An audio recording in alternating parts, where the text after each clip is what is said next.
talk to you today about what happens when you put a milky spoon into a meaty dish of food that's cooking, and to compare that to the case where you use a milky knife to cut meaty food.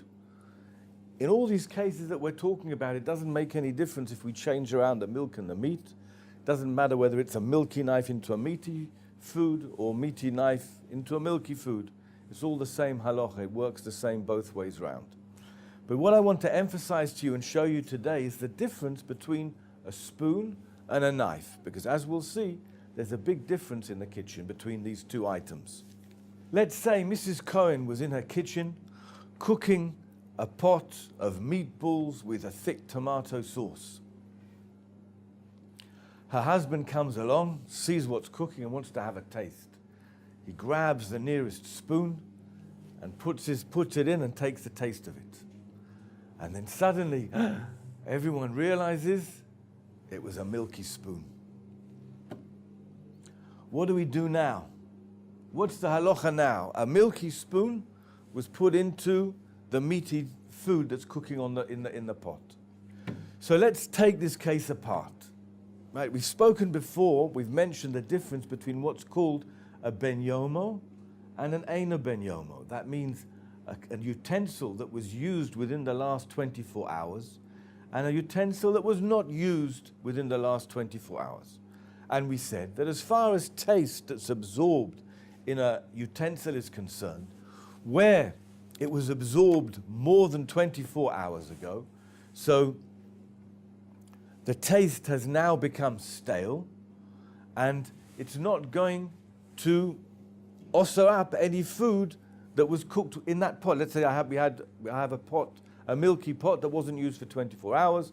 I cooked chicken in that pot. So we explained before in an earlier class that the chicken, even though lachatchila I shouldn't do such a thing, but the chicken soup doesn't become osser because the taste that was absorbed in the milky pot is now stale. But if I did that same thing within 24 hours of using the milky pot, I cooked my chicken soup in that pot. So now the chicken soup becomes osser because the taste of the milk that's absorbed in the pot is going to come out. It's within 24 hours, it's a ben yomo, and it's going to make the chicken soup a mixture of meat and milk, which is going to make the chicken soup osser. So the same thing's going to apply to our spoon. If the spoon that Mr. Cohen took was a spoon that is an eino ben yomo, it wasn't used within the last 24 hours for milk, hot, while it was hot. That means he didn't eat porridge with it in the last 24 hours. So now, let's take apart the situation. What's going to be with the chicken soup? The chicken soup is going to be mutter. It's going to be permitted. Why? Because seeing as this milky spoon is an eino ben yomo, the taste that's absorbed inside it is not fresh, and therefore, whatever comes out into the chicken soup isn't going to affect the chicken soup, and the chicken soup is still kosher. The pot that the chicken soup is cooking in is also still kosher, just like the chicken soup is. But the spoon itself is now going to absorb the chicken soup, because the chicken soup is hot on the fire.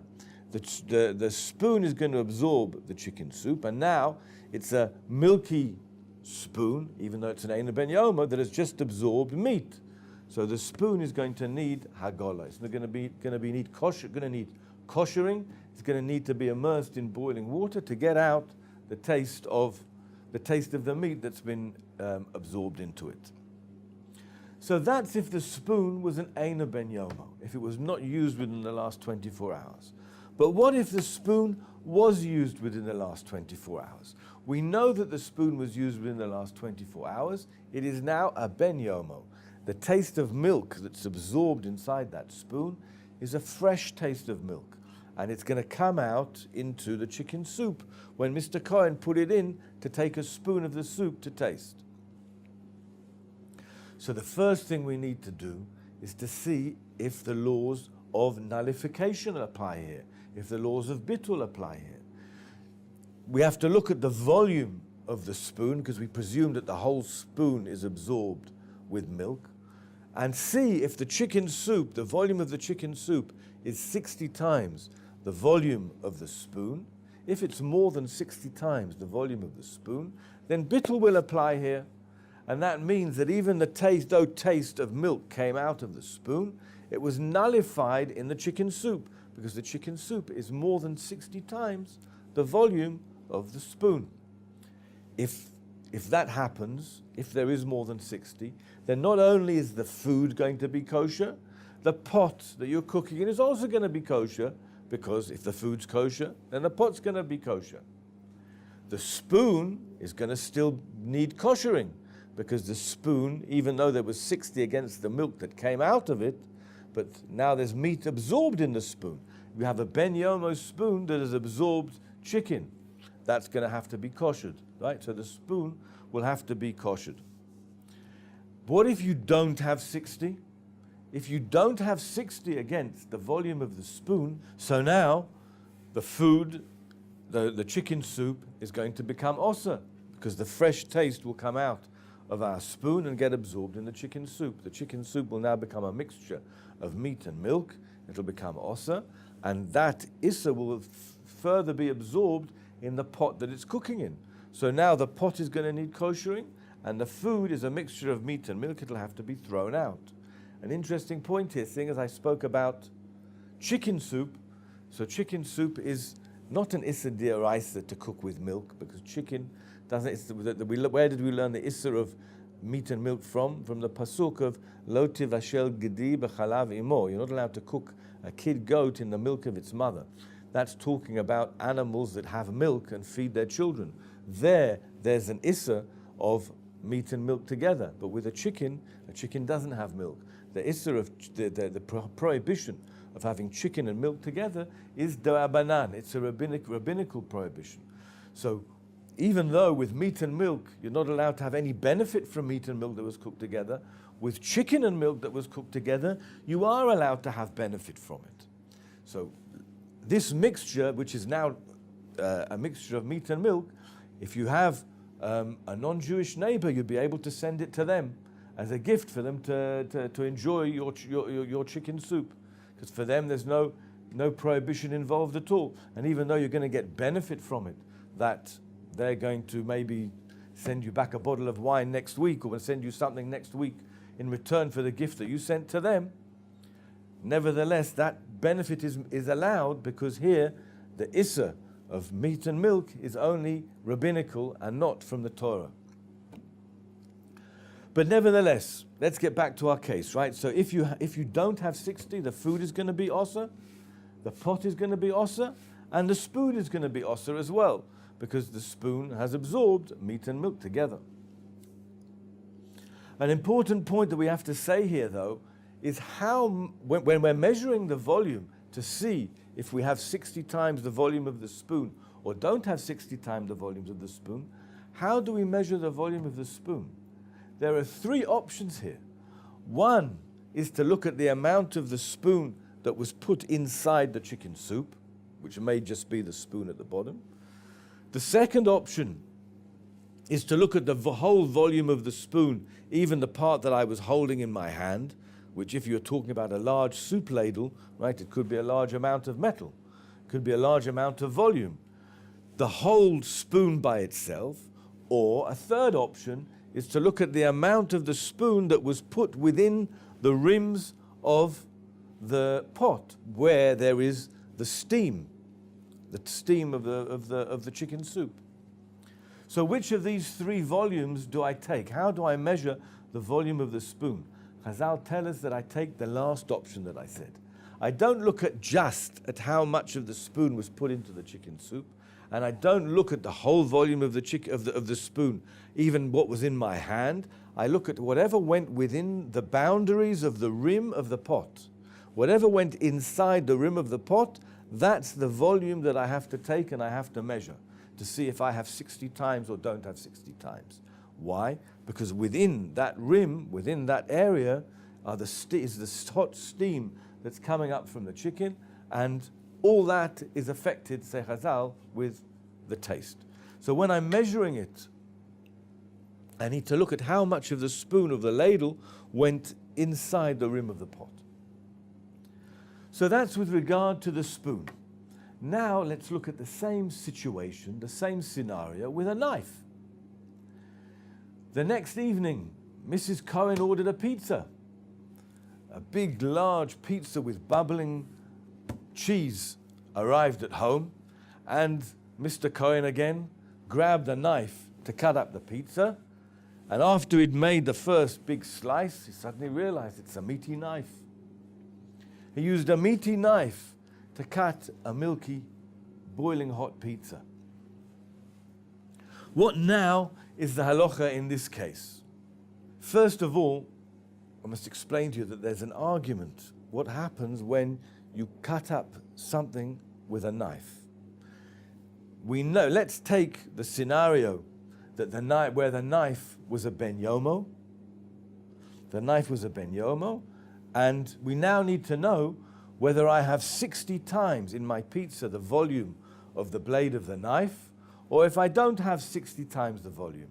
How much of the solid that I cut with the knife do I need to measure? So there's two major opinions.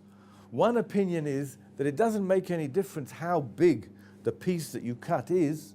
We presume that the taste of that knife went in the whole piece. So even though I had a whole big giant pizza and I made one cut through it with my knife, we presume that the taste of meat inside that blade of that knife is absorbed in the whole piece of pizza, the whole big round pizza. And therefore, when I have to measure whether I have 60 or not against the blade of the knife, I look at the whole pizza and see, do I have 60 against the blade of the knife or not? If I do, then the whole pizza is not now a mixture of meat and milk. It hasn't been absorbed in the whole volume of the pizza. But there's another opinion. It says that when I cut with that knife, it doesn't spread out in the whole pizza, in the whole solid that I cut, but it gets absorbed in the width of a peeling around wherever I cut.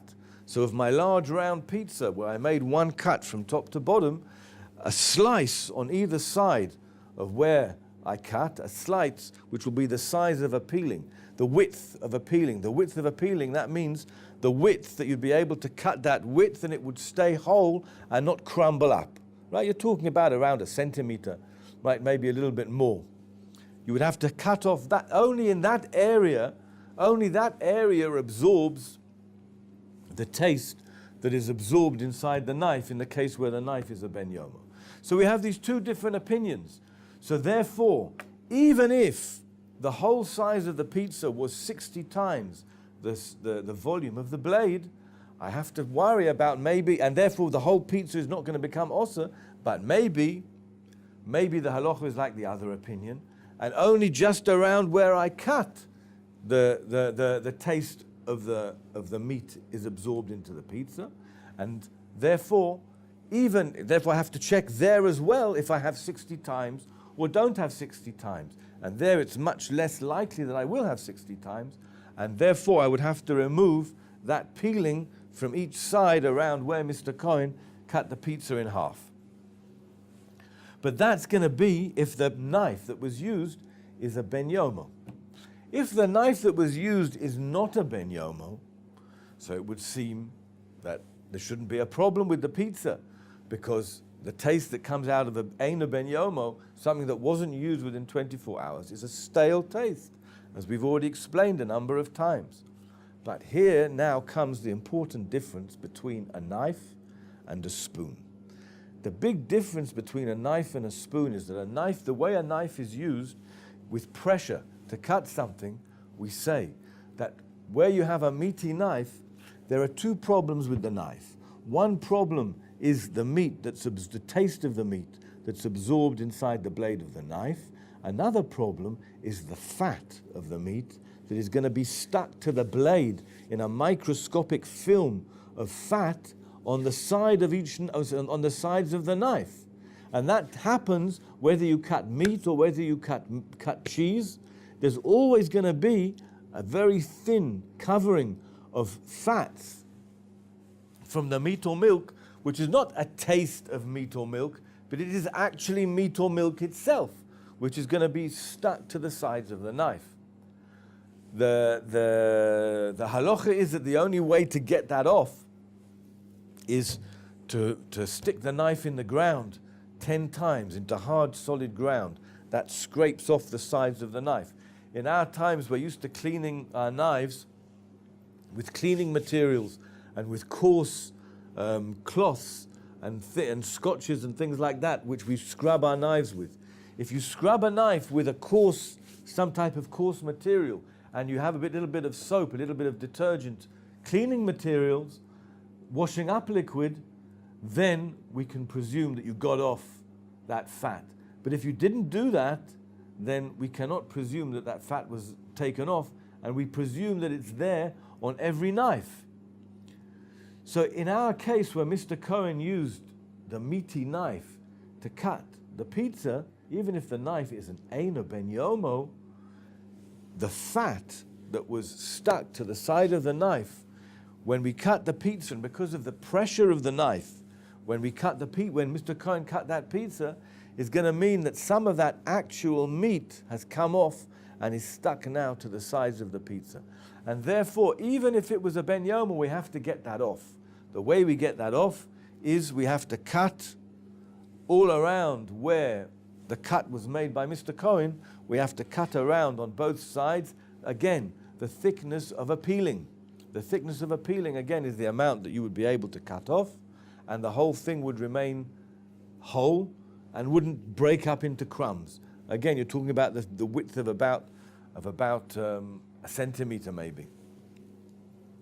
So even in the case of the knife, it's more stringent than in the case of the spoon. In the case of the knife, because of this second problem of food, of fat, whatever it is that is stuck to the blade of the knife, so even if the knife is an Eina ben Yomo, we need to be worried about the meat that is actual meat, right? It's not a taste of meat, it's actual meat that is stuck to the pizza, and you'd have to cut off from around the sides. So what's going to be our final ruling with this pizza that Mr. Cohen cut?